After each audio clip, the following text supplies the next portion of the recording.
Kendrick Lamar isn't just a rapper, he's one of the greatest storytellers in music, and some of his sharpest storytelling isn't in the singles or even the deep cuts, but in the very first and last moments of his albums.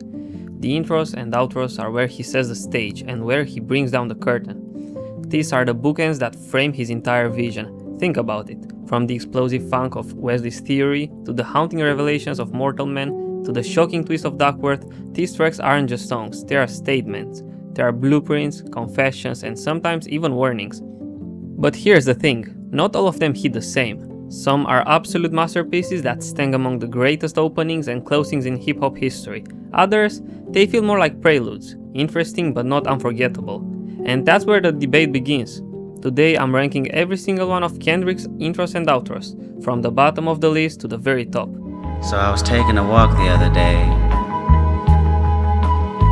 and I seen a woman. At the very bottom of the ranking is Blood, the intro to Them. Kendrick opens not with a bang but with a lesson. The track is short and starkly simple. He narrates a strange encounter with a blind woman, only to be shot dead in the story. In that moment you immediately know this album is about faith, choice, and a thin line between life and death. The production is sparse, almost empty, which makes the moment feel even more unsettling. Then you get that Fox News soundbite. It's jarring, it pulls you out of the story, and suddenly you're in the middle of a political and cultural commentary. As an intro, it does its job thematically, but musically, it's not one you're going to loop over and over again. It feels more like a stage curtain lifting than the show itself. That's why it lands here at the very bottom of the ranking. Conceptually sharp, but light in a replay value compared to his other album openers. Why Kendrick's performing, and if they take everything, no, I got Compton. At number 11 is Compton, the official closer to Good Kid, Mad City. This track is loud, celebratory, and full of energy, with Dr. Dre passing the torch to Kendrick on his biggest stage yet. It feels triumphant. Kendrick has made it out of the city, and now he's rapping alongside the legend who put the West Coast rap on the map. Musically, the production is booming, and that Dr. Dre presence makes it feel historic. But the issue is that it doesn't really work as the emotional ending to the album's story. The real conclusion of GKMC happens earlier with Sing About Me I'm Dying of Thirst and Real, where Kendrick resolves his personal journey. Compared to the outros that truly close the book, Compton feels more like the end of credits rolling after the movie is already finished. That's why it sits this low for me. Fun as a victory lap, but not a closer in the way his best outros are.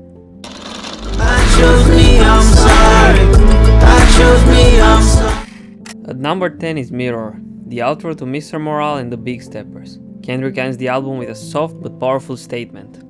It's an intimate confession that brings closure to the album's therapy sessions and the internal struggles.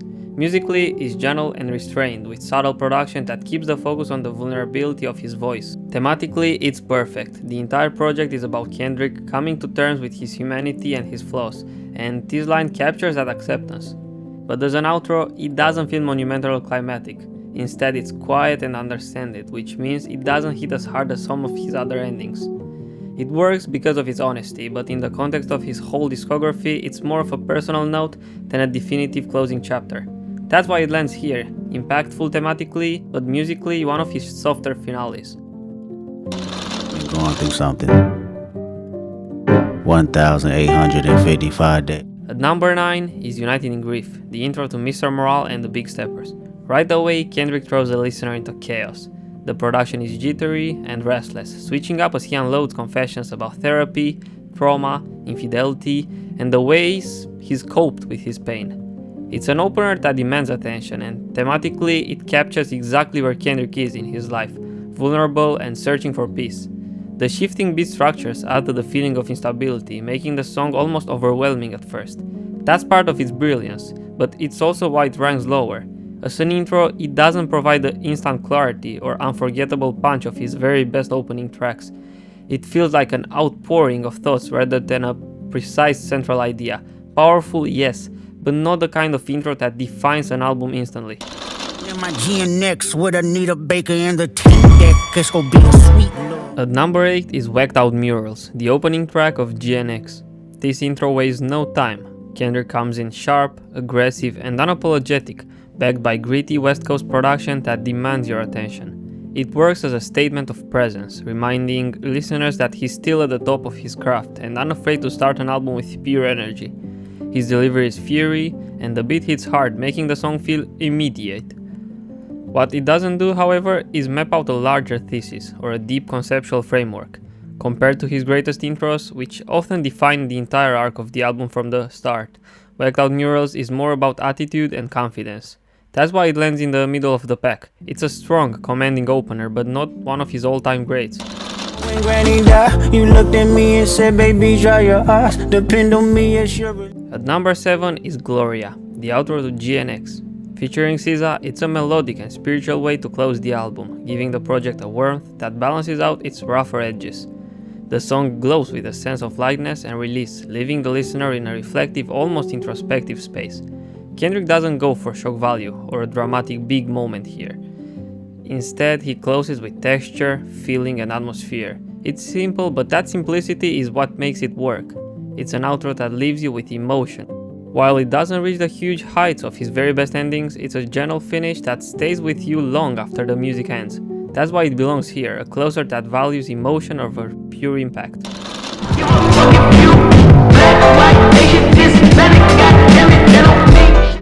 At number 6 is F Your Ethnicity, the intro to Section 80. This is Kendrick in manifesto mode, fiery, political, and urgent. From the first seconds, you hear a young artist declaring his mission, making it clear this isn't just music, it's a statement. The production is raw but effective, putting the spotlight on Kendrick's conviction and hunger. Compared to his late intros, it's not as musically layered or ambitious, but that doesn't take away from its power. The defiance and energy here capture the feeling of a movement sparking to life. That's why it sits just outside the top 5, a strong, unforgettable mission statement, but not as fully realized as his very best. This house party on El Segundo in Central. She had the credentials of strippers in Atlanta. Cracking the top 5 is Shireen, the intro to Good Kid, Mad City. If GKMC is a movie, then this is its opening scene. Cinematic, detailed, and instantly immersive. Kendrick introduces us to Shireen, sets the stage for the narrative, and pulls the listener straight into his world. The production is moody and atmospheric, enhancing the storytelling by making you feel the tension in the air. Shireen works through simplicity, it's pure narrative, and it works perfectly. You're not just listening to a song, you're watching the first scene of a film unfold in audio form. That's what makes it so effective as an opener. It doesn't need to be explosive because it's so precise in setting up the story. Just call it shit high power. Nigga, nothing less than high power. At number 4 is High Power, the outro to Section 80. More than just an album closer, this song became an anthem, embodying Kendrick's early purpose as a socially conscious rapper. Guided by J. Cole, this track lifted Kendrick beyond just being a rapper, showing him as a leader with vision.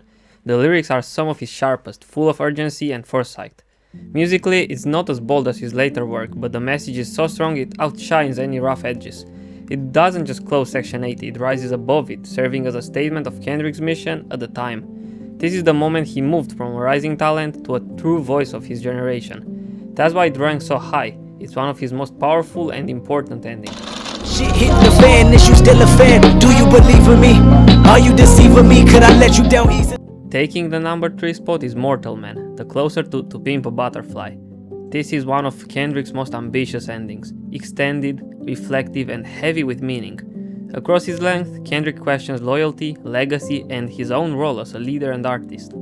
The weight of the track builds until it culminates in the unforgettable conversation with Tupac, a surreal and haunting way to close the album. It's long, but it earns every second, leaving the listener with a mix of admiration and unease. The brilliance of Mortal Man is that it doesn't give easy answers. It leaves you with questions, forcing you to keep thinking after the album ends.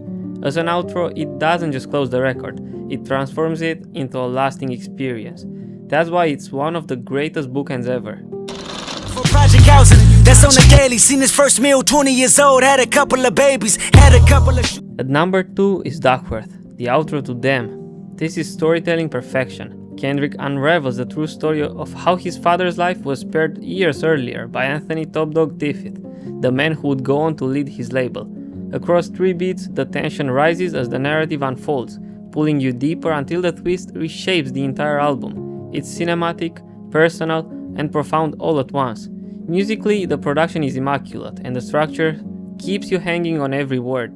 As an outro, it sticks the landing in a way few songs ever do, closing them with one of the greatest reveals in hip-hop. The only reason it's not number one is because one intro managed to match that brilliance while adding something even more explosive. I did love you, but I just wanna fuck.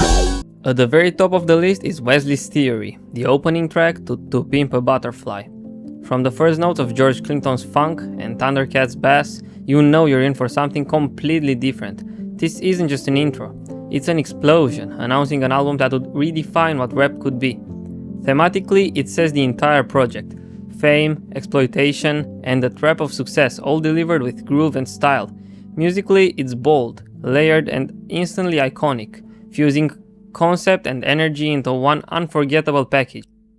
Unlike other intros that set the mood, this one sets the mission. It's an opening so strong that the entire album grows naturally from it.